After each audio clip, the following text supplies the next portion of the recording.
हमारे पास ideal conditions को देखते हैं। आइडियल कंडीशंस का मतलब मैं समझाता हूं क्या है।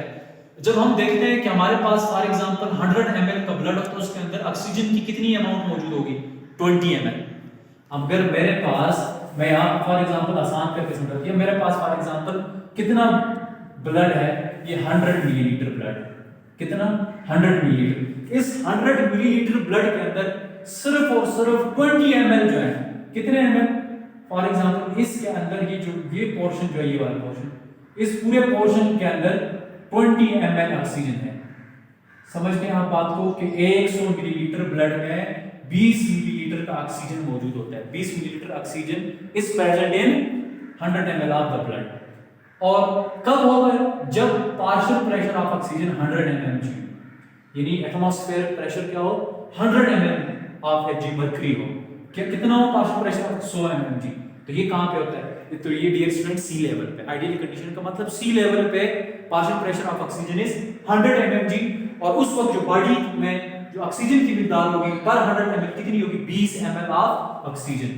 20 ml of oxygen at partial pressure of oxygen 100 होगा तो तब 20 ml होंगे। और सैचुरेशन कितनी होगी? 100%।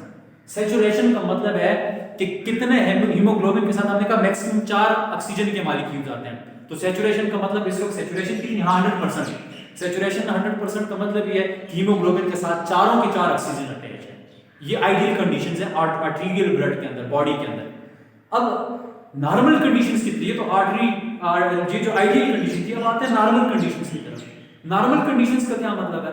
डियर स्टूडेंट, नॉर्मल कंडीशन का मतलब ये है कि अब हम सी लेवल से हमारी हाइट डिफर करती है। 100 mmg मर्क्यूरी का प्रेशर तो सी लेवल पे है, जो बाकी इससे ऊपर आते हैं तो एल्टीट्यूड का डिफरेंस आता है, हाइट का डिफरेंस आता है। तो उस डिफरेंस की वजह से जो नॉर्मल लेवल है उसको पढ़ते हैं। तो नॉर्मल आर्टेरियल ब्लड में ऑक्सीजन कैरिंग कैपेसिटी मैक्सिमम कब होगी? मैक्सिमम इसके अंदर 19 ml of blood, 19 ml 19.4 millilitre of oxygen 100 ml of blood. और ऊपर हम थोड़ा सा डिफरेंस है, हमने पढ़ लिया ये कितना है, 100 ml ऑफ ब्लड है। This is 100 ml blood. और इस 100 ml ब्लड के अंदर कितनी ऑक्सीजन होगी? 19.4 ml O2। कितने में? 100 ml ऑफ ब्लड। ये 100 ml ऑफ ब्लड है, इसके अंदर 19.4 ml ऑक्सीजन है। क्यों 19.4 क्यों होगी है? इसलिए 19.4 होगी है क्योंकि यहाँ पे पार्शियल प्रेशर ऑफ ऑक्सीजन 100 था और यहाँ पे पार्शियल प्रेशर ऑफ ऑक्सीजन 95 है। इस वजह से कमी आ गई है। और सैचुरेशन अब कितनी है? सैचुरेशन 97%। कितनी? 97%। तो अब ये तो हमने पढ़ लिया नॉर्मल और आइडियल आर्टेरियल कंडीशन में ऑक्सीजन की कितनी अमाउंट होती है, पार्शियल प्रेशर कितना होता है, हीमोग्लोबिन कितना सैचुरेट होता है। एक और इंपॉर्टेंट बात आपने याद रखनी है कि हीमोग्लोबिन कितना होता है इस 100 ml में, क्योंकि ऑक्सीजन तो हमने पढ़ लिया आइडियल कंडीशन में 100 मिलीलीटर का ब्लड था और 20 ml की ऑक्सीजन थी। अब ऑक्सीजन को तो कैरी भी करना है, तो कौन करेगा? Yes, haemoglobin. तो कितने हीमोग्लोबिन होने चाहिए 20 ml को लेके जाने के लिए? तो कहते हैं 15 ग्राम्स। कितने ग्राम? 15 ग्राम्स। यहाँ पे क्या मौजूद है? हीमोग्लोबिन। 15 ग्राम इस ब्लड के अंदर हीमोग्लोबिन मौजूद है। और ये 15 ग्राम हीमोग्लोबिन कितने ऑक्सीजन को लेके जाएगा? 20 ml ऑफ ऑक्सीजन को। और अगर हम अपनी आसानी के लिए ये कहें कि 1 ग्राम कितना लेके जाएगा, तो 1 ग्राम ऑफ हीमोग्लोबिन कितना? 20 डिवाइडेड बाय 15 करेंगे, 20 ml डिवाइडेड बाय 15, तो हमारे पास कितना आ जाएगा? 1.34 ml ऑफ ऑक्सीजन। यानी 1 ग्राम हीमोग्लोबिन का कितने ऑक्सीजन को लेके जा सकता है? 1.34 ml ऑफ ऑक्सीजन पर 100 ml ऑफ ब्लड। इन चीजों को आपने याद रखना है और समझना है। अब आते हैं वीनस कंडीशन की तरफ। इसका मतलब ये जो हमने पढ़ लिया आर्टेरियल, इस आर्टेरियल ब्लड का मतलब ऑक्सीजनेटेड ब्लड है। आर्टेरियल ब्लड का मतलब क्या है स्टूडेंट? आर्टेरियल ब्लड का मतलब है ऑक्सीजनेटेड ब्लड। आप लोग बचपन से पढ़ते आ रहे हैं oxygenated and deoxygenated. Oxygenated blood यानी इसके अंदर ऑक्सीजन की कंसंट्रेशन ज्यादा है। Venous blood, normal venous blood पहली बात आपने की, यस, डीऑक्सीजनेटेड ब्लड। कौन सा? Deoxygenated blood. आप पढ़ते आ रहे हैं कि डीऑक्सीजनेटेड ब्लड के अंदर ऑक्सीजन नहीं होती। नहीं, this is a wrong concept. Deoxygenated blood के अंदर ऑक्सीजन की कंसंट्रेशन कम होती है, बहुत कम होती है, और कार्बन डाइऑक्साइड की कंसंट्रेशन ज्यादा। ऑक्सीजनेटेड ब्लड और डीऑक्सीजनेटेड में डिफरेंस क्या है? ऑक्सीजनेटेड ब्लड में ऑक्सीजन की मिकदार ज्यादा होगी, concentration of oxygen is maximum while concentration of carbon dioxide is minimum. जबकि अपोजिट है वीनस ब्लड में। वीनस ब्लड में concentration of carbon dioxide is maximum while concentration of oxygen is minimum. Oxygen होती है deoxygenated blood में, ये आपने याद रखना है। अब मैक्सिमम ऑक्सीजन कैरिंग कैपेसिटी कितनी है जी? वीनस ब्लड में 14.4 ml ऑक्सीजन पाया जाएगा। यानी अगर ये वीनस ब्लड है 100 ml, इस 100 ml ब्लड में कितने 14.4 ml ऑक्सीजन पाई जाएगी। और सैचुरेशन कितनी है? क्योंकि इसके अंदर मैंने कहा कंसंट्रेशन कम है ऑक्सीजन की, 75% ऑक्सीजन मौजूद है इस वीनस ब्लड के अंदर। तो अब हमने ट्रांसपोर्ट की बात करनी है। ट्रांसपोर्ट कैसे होगा? अब हमने कहा ऑक्सीजन जो है ये हीमोग्लोबिन के साथ मिलकर ऑक्सीहीमोग्लोबिन, अब ये ट्रांसपोर्ट कैसे होती है? ट्रांसपोर्ट अगर हम इस डायग्राम को देखें यहाँ पे, अगर हम इस डायग्राम पे फोकस करें, इस डायग्राम को हमने यहाँ पे फोकस करना है।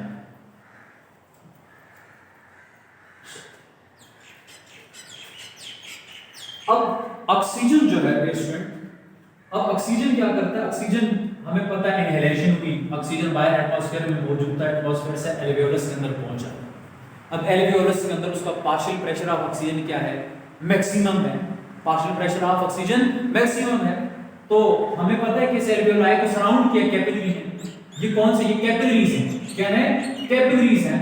और अब क्या होगा? अब ये ऑक्सीजन इजीली क्या हो जाएगा? और इस कैपिलरीज के अंदर ब्लड है, ब्लड के अंदर आरबीसी है, और आरबीसी के अंदर हीमोग्लोबिन का मॉलिक्यूल। तो अब ऑक्सीजन तो एल्वेओलस के अंदर जाते हैं, ये ट्रांसफर होते हैं कहां पे आ जाएंगे? कैपिलरीज के अंदर, यानी आर्टरीज के अंदर आ जाएंगे। तो इस आर्टरी या कैपिलरीज के अंदर हीमोग्लोबिन के मॉलिक्यूल के साथ ऑक्सीजन जो है वो ज्यादा मिल जाएगा, ऑक्सीहीमोग्लोबिन बन जाएगा। क्या बन जाएगा? ऑक्सीहीमोग्लोबिन। अब यहां पे पार्शियल प्रेशर क्या है जो हमने नॉर्मल पढ़ा था? 95 mm ऑफ Hg। ऑक्सीजन का पार्शियल प्रेशर ज्यादा है, 95 mmHg है। सैचुरेशन कितनी है? 97% मींस 100%। चार मॉलिक्यूल्स ऑक्सीजन के हैं हीमोग्लोबिन के साथ। और ऑक्सीजन कैरिंग कैपेसिटी कितनी है? 19.4 ml। अब जब दूसरी साइड पे हम अपनी एक वैन को लेते हैं, ये एक वैन है, वैन के अंदर हमें पता है कौन सा ब्लड होगा? वैन के अंदर होता है डीऑक्सीजनेटेड ब्लड। कौन सा blood? Deoxygenated blood. Deoxygenated blood का मतलब मैंने बता दिया, कम कंसंट्रेशन ऑफ ऑक्सीजन, ज्यादा कंसंट्रेशन ऑफ कार्बन डाइऑक्साइड, ज्यादा कंसंट्रेशन ऑफ कार्बन डाइऑक्साइड और कम कंसंट्रेशन ऑफ ऑक्सीजन। अब यहां पे इस हीमोग्लोबिन के साथ देखें आपको ऑक्सीजन के मॉलिक्यूल, कुछ मॉलिक्यूल्स नजर आ रहे हैं। अब यहां पे पार्शियल प्रेशर क्या है? यहां पे 40 है, सैचुरेशन 75% है, और ऑक्सीजन कैरिंग कैपेसिटी क्या है? 14.4 है। अब यहां पे पार्शियल प्रेशर 95 है, यहां पे पार्शियल प्रेशर 40 है। हमने पढ़ा था प्रेशर गैसेस हमेशा हाई प्रेशर से लो प्रेशर की तरफ जाएंगी।